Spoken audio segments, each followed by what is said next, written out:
എന്റെ അമ്മോ! ഇതുപോലെയായിരുന്നു ഇത്തവണ എന്റെ ബ്ലാക്ക്ബെറി കായ്ച്ചത്. ഇത് ആദ്യത്തെ വർഷത്തെ കായാണ്. ഇഷ്ടം പോലെ കായുണ്ടായി. അപ്പൊ കഴിഞ്ഞ 2 മാസം ഈ കായുടെ ആധിക്യം കഴിഞ്ഞു. ഇനി അതെല്ലാം പറിച്ചു കുറെ ഫ്രോസൺ ചെയ്തു. കുറെയൊക്കെ ഫ്രണ്ട്സിനൊക്കെ കൊടുത്തു. ഇത് നോക്കൂ. ഇതാണ് ഇതിന്റെ ലാസ്റ്റ് കായെന്ന് തോന്നുന്നു കേട്ടോ. ഇത് അത്രയ്ക്കൊന്നും പഴുത്തിട്ടില്ല. എങ്കിൽ പോലും നല്ല മധുരമായിരുന്നു. ഓരോ കായ്ക്കും നല്ല മധുരമായിരുന്നു കേട്ടോ. ഇനിയിപ്പോ ഈ കായ്ച്ചു പോയതെല്ലാം നമ്മൾ പ്രൂൺ ചെയ്ത് കൊടുത്താൽ മാത്രമാണ് അടുത്ത വർഷത്തേക്ക് പുതിയ ഷൂട്ട്സ് ഉണ്ടായി വരുള്ളൂ. അങ്ങനെ ഉണ്ടാകുന്ന പുതിയ ഷൂട്ട്സിലാണ് അടുത്ത കൊല്ലം കായ്ക്കുക. ഇതാ ചെറിയ ഷൂട്ട്സ് സൈഡിൽ കൂടെ വന്നു തുടങ്ങി. അപ്പം ഈ ബ്ലാക്ക്ബെറി എന്ന് പറയുന്നത് ഇതിന്റെ കഥയാണ് ഞാൻ പറയാൻ പോകുന്നത്.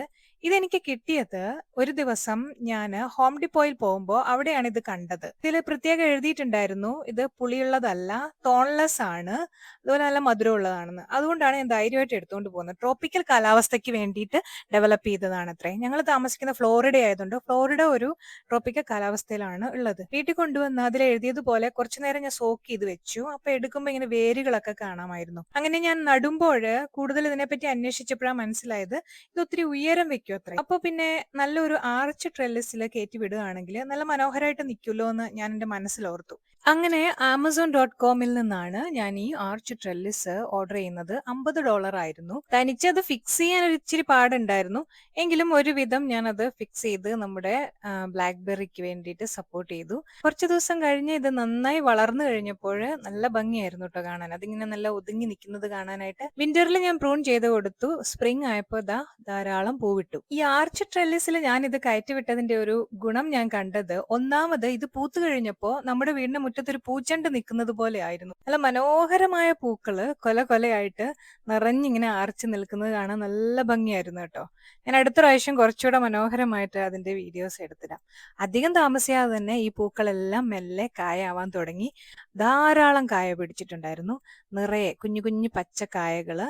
എനിക്കിത് എത്ര വലിപ്പം വെക്കുമെന്നോ എന്തായിരിക്കും അവസ്ഥ എന്നൊന്നും അറിയില്ല. ആദ്യമായിട്ടാണല്ലോ ഞാനിത് നടുന്നത്. കടയിൽ നിന്ന് മേടിക്കുന്ന ബ്ലാക്ക്ബെറി ഒരിക്കലും എനിക്ക് ഇഷ്ടമല്ല. അത് പുളിയുമായിരിക്കും, ഒരു തരം കിടുകിടുപ്പ് പോലെ കടിക്കുമ്പോൾ ഉണ്ട്. പക്ഷെ അങ്ങനെ ആയിരിക്കുമോ എന്നെനിക്ക് സംശയം ഉണ്ടായിരുന്നു. എങ്കിലും നമ്മുടെ മുറ്റത്തൊരു ബ്ലാക്ക്ബെറി ഉണ്ടല്ലോ എന്നുള്ള ധൈര്യത്തിലാണ് ഞാൻ നട്ടത്. പക്ഷെ കായെല്ലാം ധാരാളമായിട്ട് ഉണ്ടായി. ഒത്തിരി സന്തോഷമായിരുന്നു അത് കാണുമ്പോൾ തന്നെ.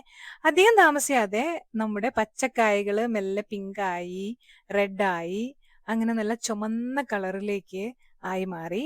പിന്നെ എനിക്കറിയാം ഇത് നന്നായി കറുത്ത നിറം ആവുമ്പോഴാണ് നമ്മുടെ ബ്ലാക്ക്ബെറി പഴുക്കുന്നത്. സാധാരണ ബ്ലാക്ക്ബെറി തണുപ്പുള്ള കാലാവസ്ഥയിലാണ് ഉണ്ടാവുക.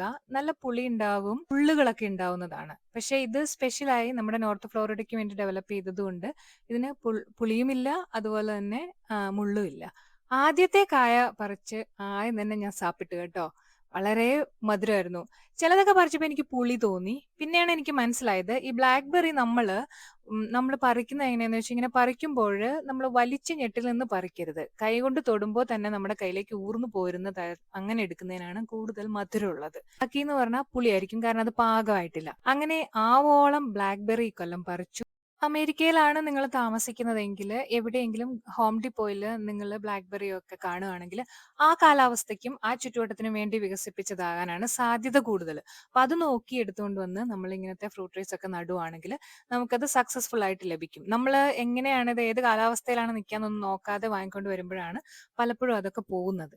എന്തായാലും ഞാൻ എപ്പോഴും അങ്ങനെ നോക്കി ശ്രദ്ധിക്കാറുണ്ട്. ഏത് കാലാവസ്ഥ ഞാൻ താമസിക്കുന്ന സ്ഥലത്തിന്റെ കാലാവസ്ഥയ്ക്ക് പറ്റിയതാണെങ്കിൽ മാത്രമേ ഞാൻ വാങ്ങാറുള്ളൂ. ഏതായാലും ഞങ്ങളുടെ ബ്ലാക്ക്ബെറി സ്റ്റോറി തുടരുകയാണ്. ഇഷ്ടം പോലെ ബ്ലാക്ക്ബെറി. അങ്ങനെ ആ ഒരു സീസൺ കഴിഞ്ഞു. അത് പോയി തീർന്നു. ഇനി നമ്മൾ ചെയ്യേണ്ടത് ക്ലീൻ ചെയ്യാണെന്ന് ഞാൻ പറഞ്ഞല്ലോ. അപ്പൊ ഞാൻ ഇന്ന് രാവിലെ ഈ ക്ലീനിങ് നടത്തുമായിരുന്നു. വെട്ടി നിർത്തിയപ്പോൾ എന്റെ ബ്ലാക്ക്ബെറി ഒരു മൊട്ട തലേനായിട്ട് നിൽക്കുവാണ്. ഇനി നമുക്ക് ഇതിന്റെ മറ്റ് വിശേഷങ്ങളുമായിട്ട് നമുക്ക് അടുത്ത തവണ കാണാം. അതുവരേക്കും ബൈ ബൈ.